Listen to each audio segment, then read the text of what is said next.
বর্ধমানের বানপুর কালাঝরিয়ার সুকান্ত নাট্যগোষ্ঠী যাত্রা শিল্পকে নতুন করে সমাজের মূল স্রোতে ফিরিয়ে আনতে দৃষ্টান্ত স্থাপন করেছে। হারিয়ে যেতে বসা এই লোকসংস্কৃতিকে টিকিয়ে রাখতে প্রায় 30 জন শিল্পীকে সঙ্গে নিয়ে গত 2 দশকেরও বেশি সময় ধরে ধারাবাহিকভাবে চলছে নাট্যচর্চা ও যাত্রার মহড়া। দলের পরিচালক নবদ্বীপ মাঝি বলেন, যাত্রা শুধু বিনোদন নয়, এটি লোকশিক্ষার এক গুরুত্বপূর্ণ মাধ্যম। মানুষের মধ্যে মেলবন্ধন, আলোচনা ও সামাজিক চেতনা গড়ে তুলতে যাত্রার ভূমিকা অপরিসীম। বর্তমানে যুব সমাজ নানা প্রলোভনে দিশেহারা হয়ে পড়ছে। তাদের সাংস্কৃতিক চর্চার সঙ্গে যুক্ত রাখতেই আমাদের এই উদ্যোগ। আগে বছরে মাত্র একটি যাত্রাপালা পরিবেশন করা সম্ভব হতো, কিন্তু দীর্ঘ অভিজ্ঞতা, নিয়মিত মহড়া এবং যুব সমাজের আগ্রহে এখন বছরে 3 থেকে 4টি সফল যাত্রাপালা মঞ্চস্থ করছে সুকান্ত নাট্যগোষ্ঠী। আমাদের যাত্রার মহড়া দিচ্ছি আমাদের কালাঝরিয়া সুকান্ত নাট্যগোষ্ঠী, আমাদের যাত্রা সংস্থার নাম। আমরা আমাদের যারা এখন অভিনয় করছি প্রায় দীর্ঘ 20-25 বছর ধরে আমরা অভিনয়ের সাথে যুক্ত। প্রথমে আমাদের গ্রামে আমরা কালাঝরিয়া সুকান্ত নাট্যগোষ্ঠীর ব্যানারে আমরা নাটক করতাম।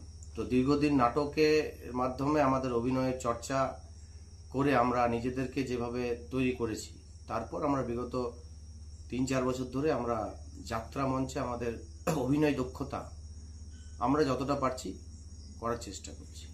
সারাদিনের কর্মব্যস্ততার পর সন্ধ্যায় গ্রামের তরুণরা মহড়ায় অংশ নিয়ে অভিনয় দক্ষতা সানিয়ে নিচ্ছে, যা স্থানীয় সংস্কৃতির প্রতি তাদের দায়বদ্ধতার পরিচয় বহন করছে।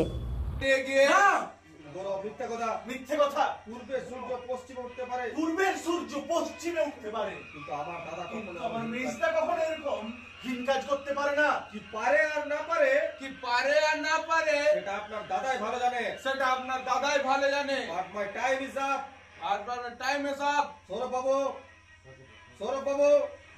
বাবু, you are under arrest.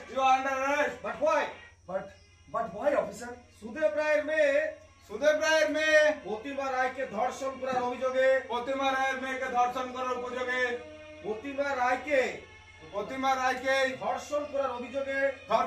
অভিযোগে আমি আপনাকে অ্যারেস্ট করলাম। না কিন্তু মেজদা তো বিভিন্ন খ্যাতনামা লেখকের রচনার ওপর ভিত্তি করে যাত্রা সাজানো হলেও দলটি নিজেরাও সৃজনশীল পরিবর্তন এনে প্রতিটি পালাকে আলাদা মাত্রা দিচ্ছে। লেখকের ভাবনা ও অভিনয়কারীদের নিজস্ব উপলব্ধির সমন্বয়ে তৈরি হচ্ছে নতুন আঙ্গিকের মাত্রা। আগামী 17 ফেব্রুয়ারি মঞ্চস্থ হতে চলেছে তাদের নতুন প্রযোজনা মায়ের কোলে মাটির বউ। ইতিমধ্যে শুরু হয়েছে চোর কদমে মহড়া।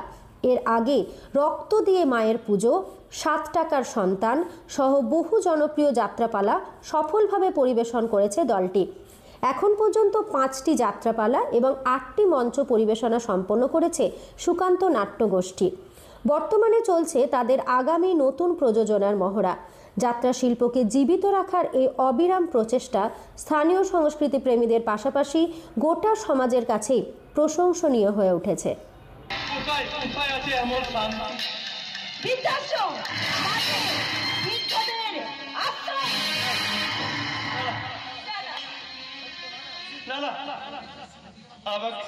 আমাকে বৃদ্ধাশ্রমে দিও না বৌমা, দয়া করে এই বাড়িতে থাকতে দাও।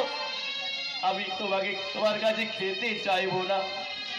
কালাঝরিয়া সুকান্ত নাট্যগোষ্ঠী আমরা চলছি। মেন কথা হচ্ছে যে বর্তমান যুগে আমরা লক্ষ্য করেছি যে যুব সমাজ বিচ্ছিন্ন হয়ে যাচ্ছে। এসব দিক থেকে যুব সমাজ আসক্ত হয়ে পড়ছে বিভিন্ন ধরনের নেশার মধ্যে দিয়ে। আমরা যেটা প্রচেষ্টা করি কালাঝরিয়ার যুব সমাজ যাতে কোনোভাবেই কোনো দিকে না যেতে পারে। আমরা বছরে আগে আমরা একটা যাত্রা করতাম, এখন আমরা চেষ্টা করছি বছরে 2-3টে যাত্রা করার।